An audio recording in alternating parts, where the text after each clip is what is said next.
Halo adik-adik, wah senang ya di hari Minggu ini kita kembali bertemu lagi. Hari ini kita akan kembali melaksanakan ibadah. Sebelumnya kita akan masuk dalam doa dulu ya. Mari kita persiapkan hati kita untuk masuk dalam ibadah. Mari kita berdoa. Bapa yang baik, terima kasih Tuhan untuk segala berkat dan pimpinan Tuhan, sehingga pada pagi hari ini kami semua bisa bangun dengan tubuh yang sehat. Untuk bersama-sama kami juga akan beribadah. Memberkati Bapa jalani ibadah pada hari ini supaya bisa berjalan dengan baik, berjalan dengan lancar sesuai dengan kehendak Tuhan. Hanya dalam nama Tuhan Yesus kami telah berdoa dan mengucap syukur. Amin. Adik-adik, kita akan mengangkat sebuah pujian. Marilah kita memuji nama Tuhan dengan sungguh-sungguh melalui pujian ini, supaya pujian ini juga bisa sungguh-sungguh memberkati kita semua. Mari kita angkat pujian ini dengan sepenuh hati.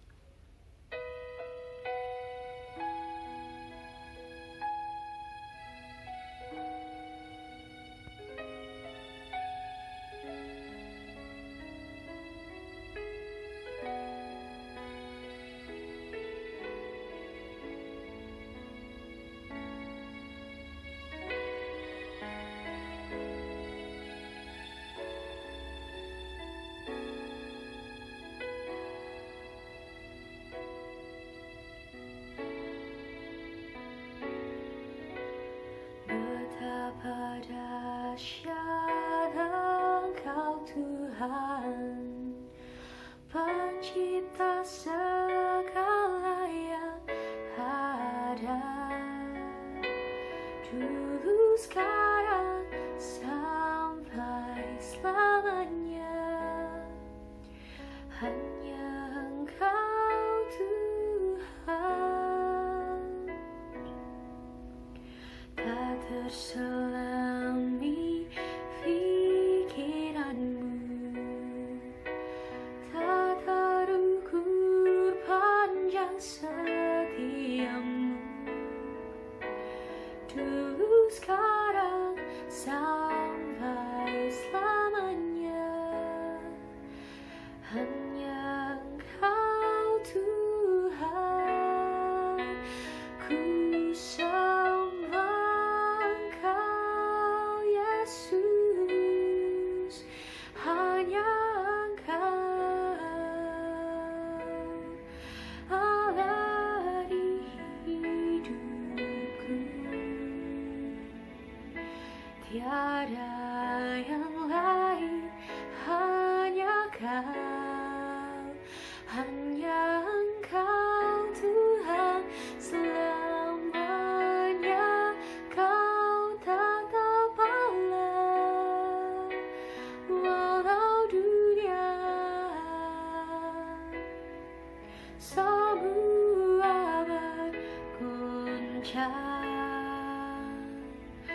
tak tergoyahkan, Kau tetap Allah.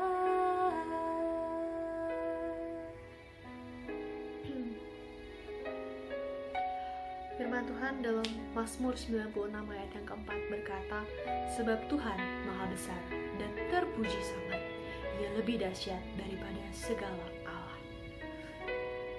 Dia adalah sungguh-sungguh Allah yang layak, yang patut kita sembah.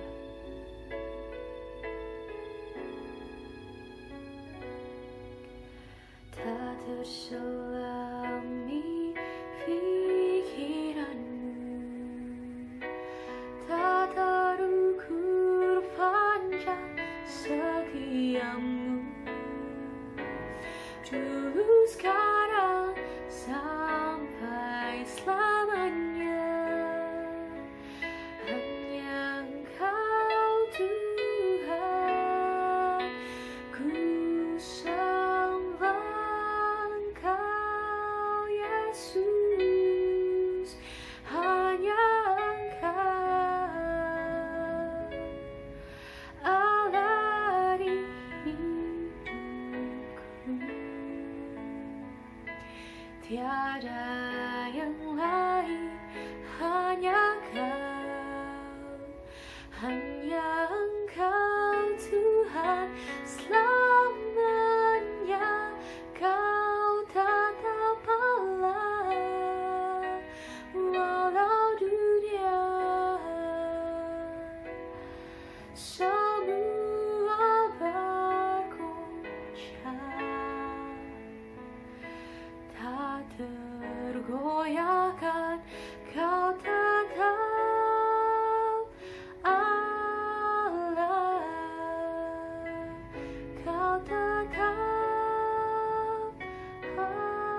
Terpujilah Engkau Tuhan.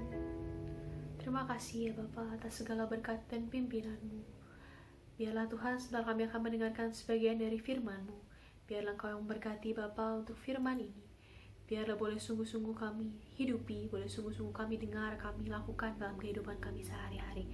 Hanya dalam nama Tuhan Yesus kami telah berdoa dan mengucap syukur. Amin. Oke adik-adik, jadi hari ini kita akan kembali mendengarkan firman Tuhan. Kita akan lanjut lagi, hari ini kita akan membahas kitab 2 Raja-Raja, pasal yang pertama sampai pasal yang ke-12. Nah, sebelum kita masuk ke dalam firman Tuhan, coba adik-adik masih ada yang ingat gak? Minggu kemarin kita belajar tentang apa? Nah, diingat-ingat lagi ya. Kalau ada yang lupa, mau dibuka lagi video yang minggu kemarin juga boleh.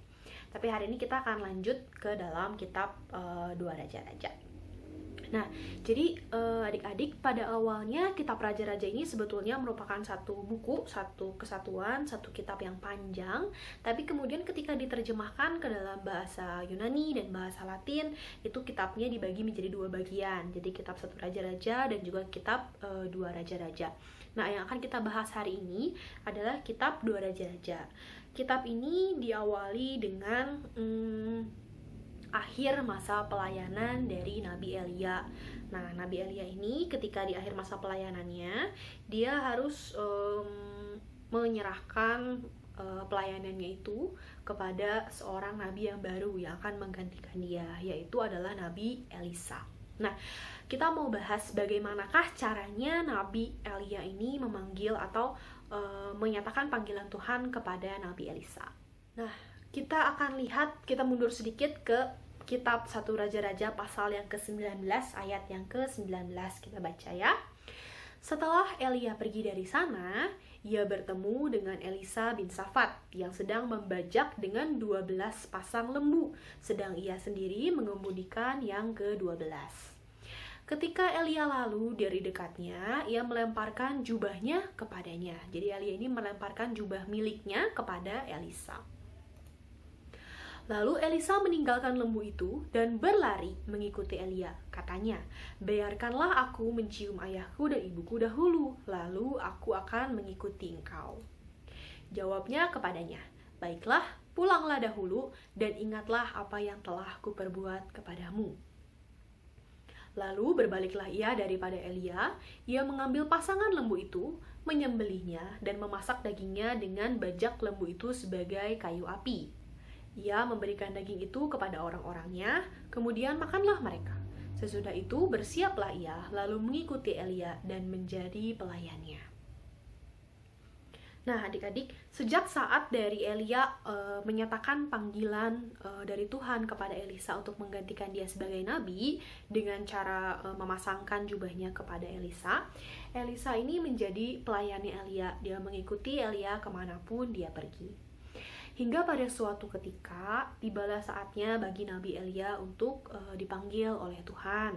Ia diangkat oleh Tuhan. Nah, pada saat sebelum Elia ini akan diangkat oleh Tuhan, Elia menanyakan kepada Elisa, Elisa, apakah ada satu hal atau ada satu permintaan yang ingin kau sampaikan sebelum aku diangkat? Kemudian Elisa berkata kepada Elia bahwa ia ingin meminta 2 bagian roh dari Elia. Jadi Elisa ini ingin supaya kuasa dari Elia itu turun kepada dia melalui Roh Kudus. Di sini kita melihat bahwa Elisa ini sungguh-sungguh menganggap Roh Kudus itu adalah suatu bagian yang penting, di mana Roh Kudus juga dapat menolong kita untuk kita dapat bertumbuh dan juga melayani Tuhan. Jadi memang sangat penting bagi kita juga untuk mengundang Roh Kudus di dalam hati, supaya Roh Kudus ini akan membantu kita, menolong kita, mengajar kita, mengingatkan kita kalau kita salah. Jadi kalau Roh Kudus menegur, bersyukurlah, berarti ada yang mengingatkan ya. Nah, selanjutnya Nabi Elisa ini setelah kepergiannya Nabi Elia, Nabi Elisa ini menjadi seorang nabi yang besar. Dia banyak melakukan mujizat-mujizat, dia juga banyak bernubuat tentang dosa-dosa yang waktu itu dilakukan oleh raja pada zaman itu. Selain dia bernubuat tentang raja-raja, dia juga mengingatkan raja-raja tersebut apabila akan ada musuh atau akan ada yang menyerang. Ya. Ada beberapa mujizat yang terkenal sekali yang dilakukan oleh Nabi Elisa.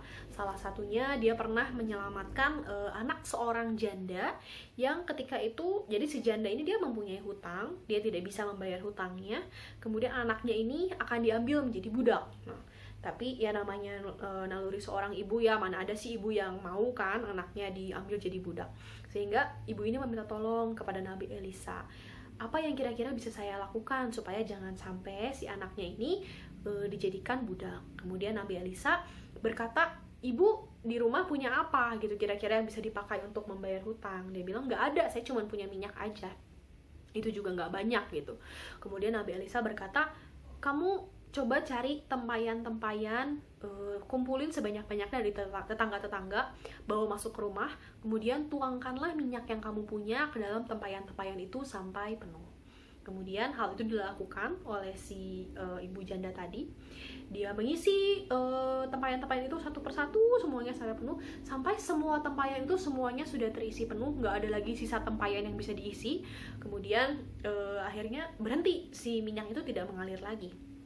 Kemudian ibu itu kembali kepada Nabi Elisa dan dia bertanya, apa yang harus saya lakukan dengan minyak-minyak ini? Nabi Elisa berkata, ya dijual aja minyak-minyaknya, kemudian kamu pakai untuk membayar hutangmu. Apabila masih ada sisanya, boleh kamu gunakan untuk biaya hidup kamu dan anakmu. Jadi si anak ini akhirnya selamat, tidak jadi menjadi budak. Kemudian Nabi Elisa juga pernah membangkitkan seorang anak dari perempuan Sunem yang sempat meninggal, kemudian dibangkitkan dari kematiannya. Kemudian dia juga pernah menyembuhkan seorang perwira yang sakit kusta. Mungkin teman-teman udah tahu ya, namanya Naaman. Nah, dia yang sakit kusta kemudian disuruh untuk mandi 7 kali di Sungai Yordan dan akhirnya menjadi sembuh.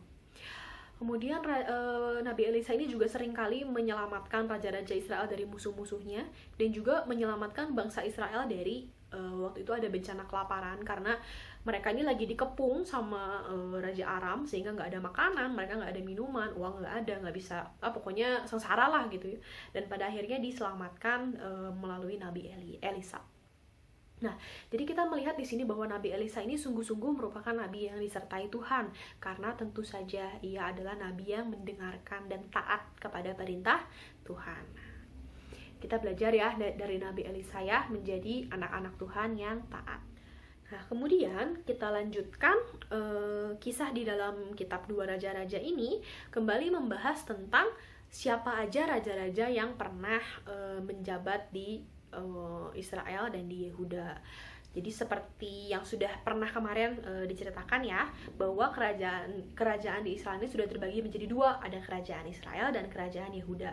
Yang mana di raja-raja di Israel ini semuanya tidak ada yang benar, semuanya jahat di mata Tuhan. Tapi raja-raja di Yehuda itu ada sebagian yang baik, ada sebagian juga yang jahat. Nah, di dalam kitab 2 Raja-Raja ini sebetulnya penulis itu menggambarkan kisahnya dengan agak-agak kompleks ya. Jadi kalau mungkin nanti adik-adik baca setelah ini dalam kitab 2 Raja-Raja, nanti ceritanya itu akan bolak-balik antara Raja Israel dengan Raja di Yehuda, balik lagi ke Israel dengan Raja di Yehuda, tapi kemudian nama-nama yang ada di situ tuh ada juga nama yang sama, sehingga kadang-kadang agak bingung gitu. Ini sebenarnya lagi nyeritain yang mana gitu ya. Jadi di sini saya sudah membuatkan sebuah bagan, semoga bisa membantu adik-adik ya untuk lebih memahami kisah yang terjadi dalam kitab 2 Raja-Raja ini. Oke. Nah, dimulai dengan adanya 2 kerajaan ya. Ada kerajaan Yehuda dan kerajaan Israel. Yang akan kita bahas hari ini di kerajaan Yehuda itu pada zaman ini sedang dipimpin oleh seorang raja namanya Raja Yosafat. Sedangkan di Israel sedang dipimpin juga oleh Raja Ahab dan istrinya Isabel. Nah, Raja Ahab dan istrinya Isabel ini adalah raja yang tentunya jahat ya. Karena ingat, raja di Israel itu gak ada yang baik ya. Jadi semuanya jahat di mata Tuhan, gak ada yang taat sama Tuhan. Sedangkan Raja Yosafat yang memimpin di Yehuda pada saat itu adalah raja yang taat, raja yang saleh, yang hidupnya dekat dengan Tuhan. Raja Yosafat ini mempunyai anak-anak tentunya kan. Kepemimpinannya Raja Yosafat itu dilanjutkan oleh Raja Yoram. Nah, ini yang warnanya kuning ya, dilanjutkan oleh Raja Yoram. Nah, Raja Yoram ini yang warnanya kuning ini ya, dia itu menikah dengan keturunannya dari Raja Ahab dan Isabel, yaitu Atalia. Jadi si Atalia ini dia menjadi ratu karena dia menikah dengan Raja Yoram. Mereka memerintah di Yehuda ya. Sedangkan yang memerintah di Israel adalah anaknya Raja Ahab yang lain, yaitu adalah Raja Yoram juga, tapi Yoramnya berbeda ya. Nah, setelah kejadian pernikahan itu, Raja Yosafat ini kan tadinya ayahnya Raja Yoram ya. Yosafat ini kan tadinya seorang raja yang taat.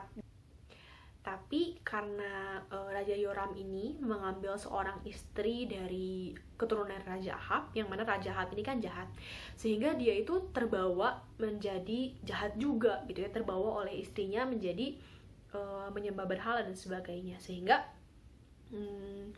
anaknya Raja Ahazia itu juga merupakan raja yang jahat. Nah, ini yang saya bilang tadi ya, ada banyak nama yang mirip-mirip, jadi harus diperhatikan ya.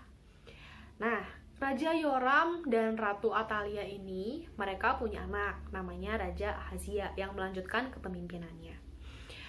Pada suatu titik dalam pemerintahannya Raja Ahazia ini, Allah mengutus anaknya Raja Yosafat yang lain, yaitu namanya Yehu.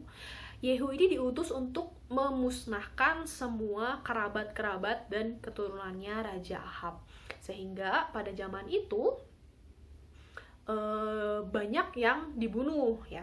Salah satunya adalah Raja Ahazia yang tadi keturunannya Raja Yoram dan Ratu Atalia ya, yang warnanya kuning ya, dibunuh. Raja Yoram dari Israel yang warna biru ini dibunuh juga, dan juga Isabel istrinya Raja Ahab itu juga dibunuh.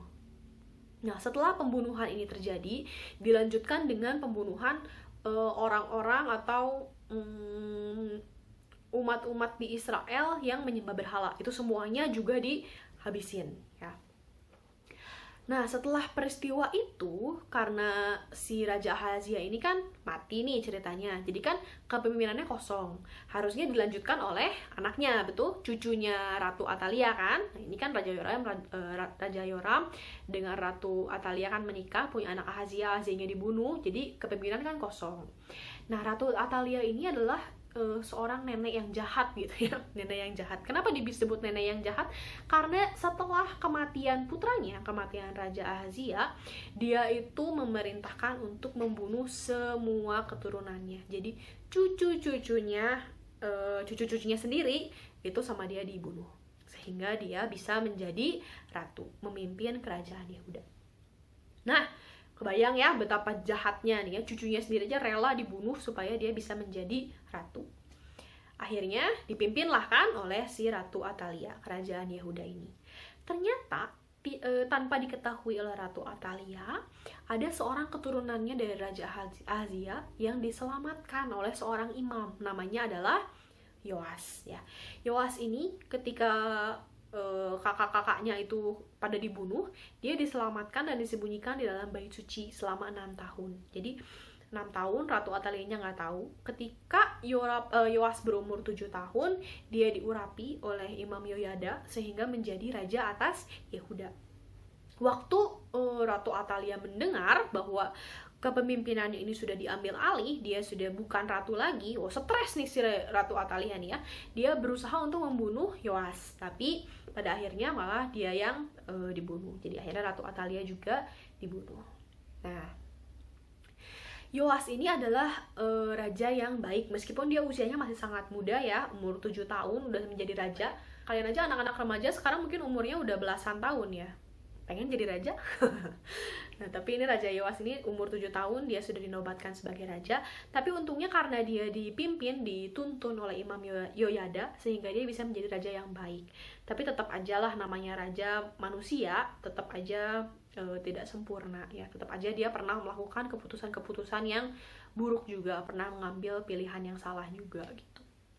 Nah, dari cerita ini ada beberapa poin penting atau yang ingin disampaikan ya.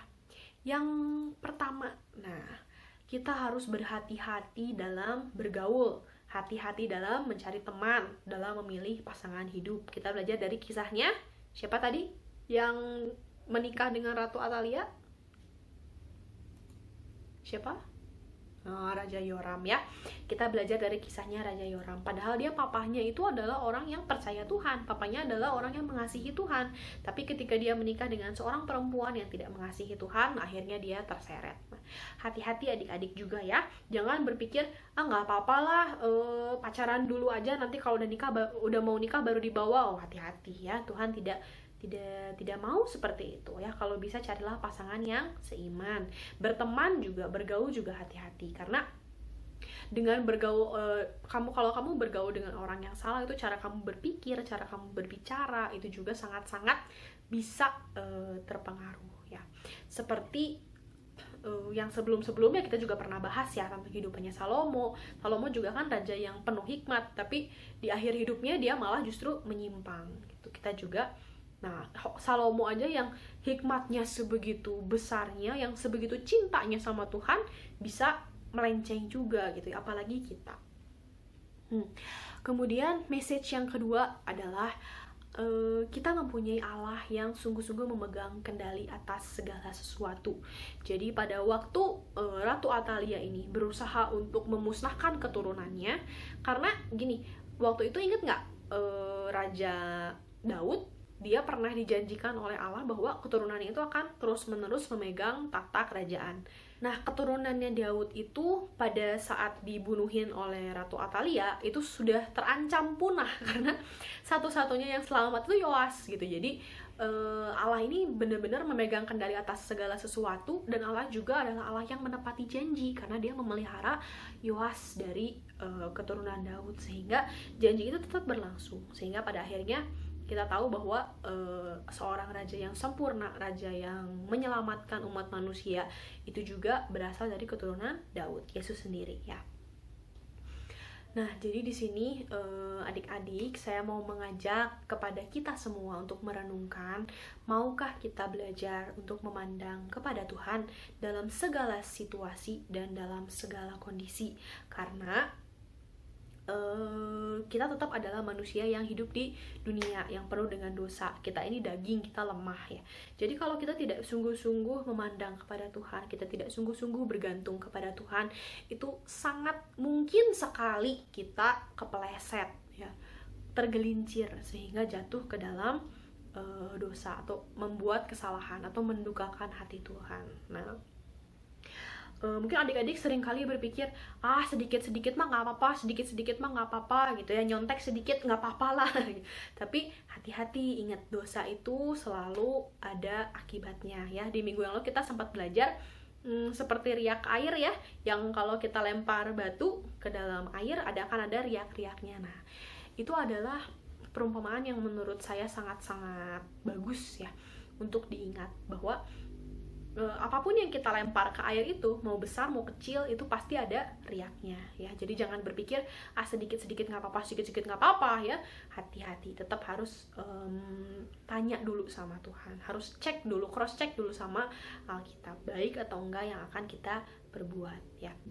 Oke adik-adik, kita sama-sama belajar ya selama 1 minggu ke depan.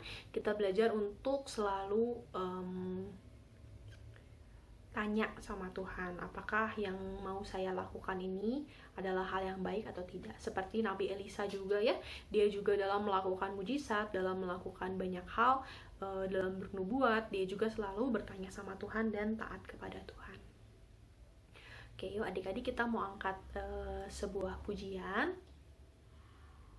untuk menutup firman Tuhan hari ini. Sebelumnya, mari kita bersatu dalam doa.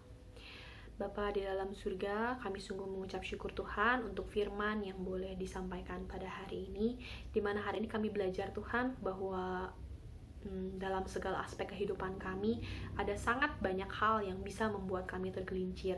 Bapa berkati kami Tuhan, terutama dalam kami bergaul, dalam kami memilih teman, memilih pasangan hidup, supaya kami juga selalu ingat untuk mencari orang yang sungguh-sungguh cinta Tuhan, supaya jangan sampai kami yang mengikut Tuhan, malah kami yang dibawa menjadi tidak benar. Kami juga berdoa Tuhan selama minggu ini supaya kami juga diberikan satu hikmat dalam melakukan segala sesuatu, dalam berbicara, dalam berperilaku, supaya apa yang kami lakukan, apa yang kami katakan, itu juga semuanya yang menyenangkan Tuhan. Biarlah kami juga belajar Tuhan dari Nabi Elisa untuk selalu taat kepada Tuhan. Terima kasih Bapa, yang dalam nama Tuhan Yesus kami telah berdoa dan mengucap syukur. Amin. Nah, adik-adik, kita sambil mengangkat satu buah pujian, kita juga mau memberikan persembahan sebagai salah satu respon terhadap kasih Tuhan yang begitu besar buat kita. Persembahan ini boleh adik-adik simpen dulu, dimasukin ke dalam amplop, dikumpulin, kemudian nanti pada saat kita bisa ke gereja lagi, boleh dibawa ke gereja, atau kalau misalkan mau dititip ke orang tua via transfer, itu juga boleh. Oke, kita akan angkat satu pujian. Judul pujian ini adalah Be Thou My Vision. Jadi pujian ini benar-benar pada saat saya membaca topik yang akan disampaikan hari ini, saya langsung kepikiran gitu pujian ini untuk menjadikan Allah adalah visi kita, menjadikan Tuhan sebagai panutan kita, apa yang kita lihat. Jadi apapun yang kita lakukan itu mata kita selalu tertujunya kepada Tuhan. Jangan lihat kiri, jangan lihat kanan ya. Seperti kuda itu, tahu kuda? Nah, kuda tuh suka dipasangin kacamata yang begini ya, supaya dia nggak lirik-lirik gitu ya, nggak lirik-lirik kiri kanan, supaya fokus ke depan. Nah, kita juga saya pengen juga kita untuk belajar untuk selalu memandang kepada Tuhan, tanya kepada Tuhan, apa-apa tuh tanya pada Tuhan ya. Yuk adik-adik, kita mau angkat pujian ini ya. Biarlah melalui pujian ini kita juga selalu diingatkan untuk memandang Allah sebagai visi hidup kita. Kaulah visiku, Raja hatiku,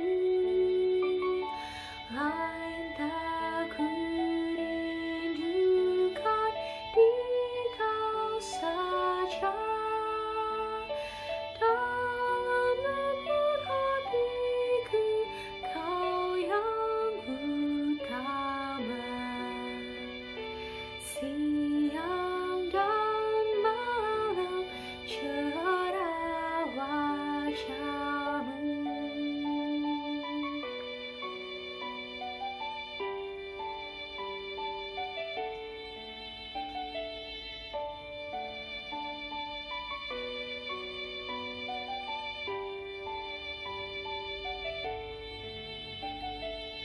Kaulah pelita dan pandu hidupku.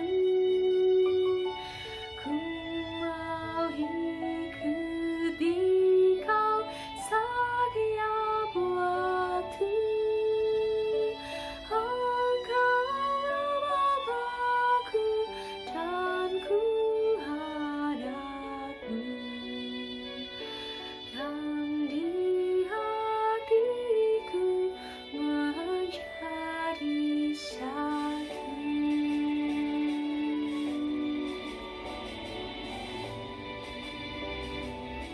Kita angkat pujian dalam bahasa Inggris ya.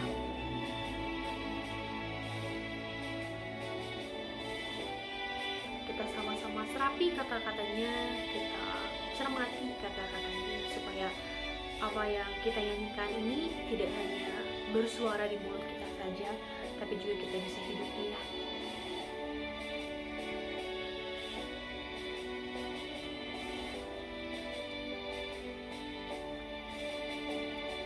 High King of Heaven, my victory won, may I reach heaven's joy, oh bright heaven's soar.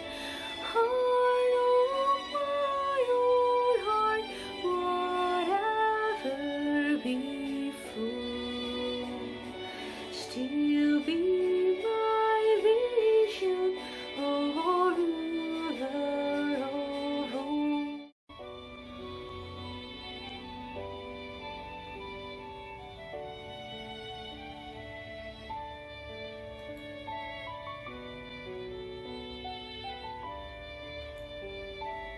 Yuk, mari kita masuk ke dalam doa ya. Bapa di dalam surga, kami mengucap syukur Tuhan untuk acara ibadah ini yang boleh berjalan dengan sungguh baik dari awal hingga akhirnya. Kami menyerahkan berkat Tuhan untuk uang persembahan yang sudah kami persembahkan kepada Tuhan. Biarlah uang-uang ini boleh sungguh-sungguh digunakan untuk keperluan rumah Tuhan. Berkati juga kami Tuhan melalui firman Tuhan hari ini, supaya kami juga belajar untuk melakukannya, supaya kami juga belajar untuk taat kepada Tuhan. Terima kasih Bapa, hanya dalam nama Tuhan Yesus Kristus kami telah berdoa dan mengucap syukur. Amin. Oke, adik-adik, acara ibadah pada hari ini sudah selesai. Semoga adik-adik sehat selalu ya dalam seminggu ke depan. Biarlah Tuhan yang memberikan kita semua kesehatan supaya tetap bisa beraktivitas dengan lancar ya. Sampai ketemu lagi minggu depan.